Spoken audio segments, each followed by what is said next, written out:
Nah, menurut kalian, kalau ditanya apakah bahasa Melayu atau bahasa Indonesia yang lebih pantas mana, guys? bahasa resmi ASEAN? Ya silahkan tulis di kolom komentar. Oke, guys. Yuk.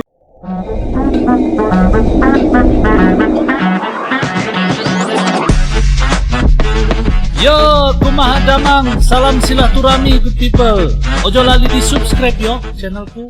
Assalamualaikum sampurasun, kumaha damang guys. Sarang wilujeng sumping ke channel abdi saya BDT dari Borneo Sabah akan menemani kawan-kawan dalam episode reaction kali ini, dan moga-moga kawan-kawan semua hadir dan menonton berada dalam keadaan yang baik dan sehat-sehat selalu.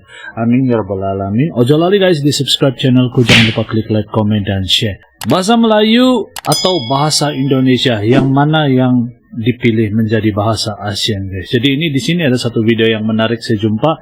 Moga-moga video ini mengedukasi, menambah pengetahuan kita. Pastikan kalian nonton sampai tamat agar tidak terjadi sebarang salah paham, dan tanpa buang-buang waktu berbasa-basi sama-sama kita nonton isi kandungan video yang satu ini. Let's go, 1, 2. Nah, Indonesia kata bahasa Indonesia. Nah kan, kami bertutur bahasa Indonesia Pak. Mana ada bahasa Indonesia? Apabila dicari satu bahasa semasa penyatuan Republik Indonesia, dia tak boleh nak sebut bahasa Melayu, kerana bahasa Melayu itu dipertuturkan oleh sekelompok kecil orang Melayu di Sumatera, di Jambi, di Palembang, di Riau. Itu bercakap Melayu macam kita.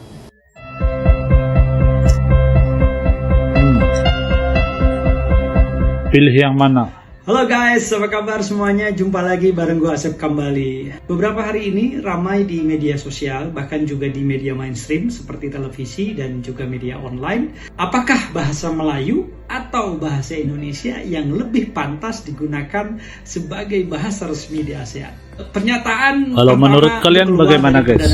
Malaysia, mana yang pantas dipakai atau pantas digunakan? Yang menyampaikan keinginannya terkait bahasa Melayu sebagai bahasa perantara antar kedua negara saat lawatan Perdana Menteri Malaysia tersebut ke Indonesia beberapa waktu lalu. Dato Sri Yaakob ini juga berkeinginan gitu ya untuk menjadikan bahasa Melayu sebagai bahasa pergaulan, bahasa resmi pergaulan di ASEAN.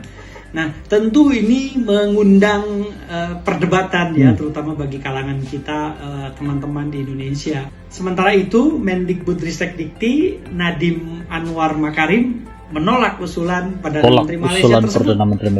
Alasannya karena menurutnya bahasa Indonesia lebih layak ya untuk dikedepankan gitu, dengan mempertimbangkan secara historis, hukum dan linguistik. Oleh karena itu, usulan Perdana Menteri Malaysia tersebut perlu dikaji atau dibahas lebih lanjut di tataran regional.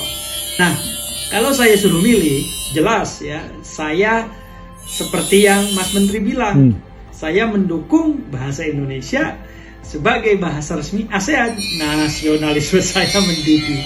Dalam catatan sejarah bangsa kita, memang bahasa Indonesia pertama kali muncul dan secara resmi ya, gitu, dan diperkenalkan kepada dunia ya, internasional, kepada seluruh Hindia Belanda saat para pemuda Bumi Putra ya, menyelenggarakan Kongres Pemuda kedua ya, yang menghasilkan deklarasi Sumpah Pemuda pada tanggal 28 Oktober 1928, di mana para pemuda saat itu mereka berkomitmen menjunjung bahasa persatuan, bahasa Indonesia. Maka saat itulah bahasa Indonesia pertama kali dimunculkan ke dunia, diperkenalkan dan disepakati sebagai bahasa persatuan antar bangsa yang ada di Hindia Belanda, gitu ya. Nah, jika ditelusuri lebih mendalam, saya kira memang posisi letak kepulauan Indonesia ya, atau kepulauan Nusantara masa itu, yang saat ini sebagian besar wilayahnya menjadi wilayah Indonesia, sebenarnya merupakan jalur perdagangan. Maka pulau-pulau yang ada di Nusantara saat itu banyak disenggahi berbagai bangsa, baik dari benua Eropa ya, dari benua Asia, dan saya kira yang lebih tua dari itu, bahkan kurang lebih sejak 70.000 tahun yang lalu, adalah bangsa-bangsa yang ada di Afrika. Nah, saya kira kita juga perlu jujur mengakui bahwa memang bahasa Melayu pernah menjadi bahasa pengantar atau lingua franca di berbagai pelabuhan di Sumatera dan Jawa sejak ratusan bahkan mungkin ribuan tahun silam. Nah, oleh sebab itu kita juga bisa melihat dalam berbagai peninggalan-peninggalan tertua bangsa kita, terutama di Pulau Sumatera dan Jawa, yang tercatat dalam batu prasasti juga banyak menggunakan Sangsekerta, bahasa Melayu kuno, ya, bahasa Jawa kuno, bahasa Tionghoa, bahasa Belanda, dan bahasa yang lainnya. Menurut Benedict Anderson, sejarawan Amerika, bangsa Indonesia adalah suatu cita-cita, ya, seperti yang disampaikan oleh para pemuda di tahun 1928, mereka menyampaikan bahwa Indonesia adalah mimpi besar, Indonesia adalah mimpi besar, cita-cita, suatu mimpi bersama.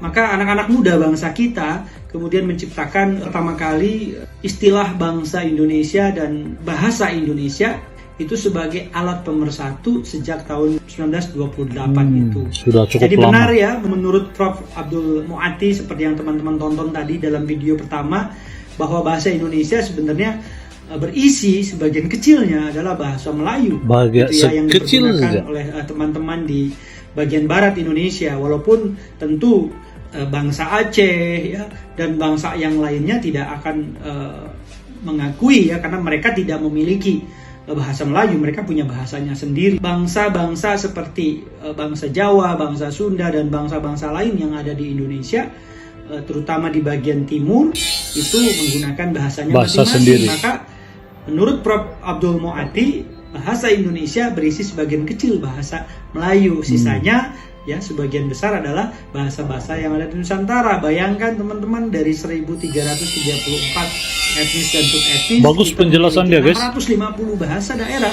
ya. Keren. Maka bahasa Indonesia nambah pengetahuan, merupakan gabungan dari berbagai bahasa-bahasa yang ada di Nusantara, termasuk Melayu, ya, betul. Dan berbagai bahasa yang dari berbagai bangsa yang ada seperti Prancis, ya, Inggris, Spanyol, Portugis, Tionghoa, Arab, dan lain-lain. Menurut Kementerian Pendidikan dan Kebudayaan, Ristek dan Pendidikan Tinggi, saat ini bahasa Indonesia telah menjadi bahasa terbesar di Asia Tenggara dan persebarannya telah mencakup 47 negara di seluruh dunia. Nah, oleh karenanya kita perlu berbangga hati, ya. Bahkan pembelajaran bahasa Indonesia untuk penutur asing atau BIPA juga telah diselenggarakan di 428 lembaga, baik yang difasilitasi oleh Badan, ya, Pengembangan dan Pembinaan Bahasa, maupun yang diselenggarakan secara mandiri oleh teman-teman para pegiat bahasa asing, pemerintah, dan juga bahkan lembaga-lembaga lain di seluruh dunia. Keren. Jadi itu salah satu juga kebanggaan kita.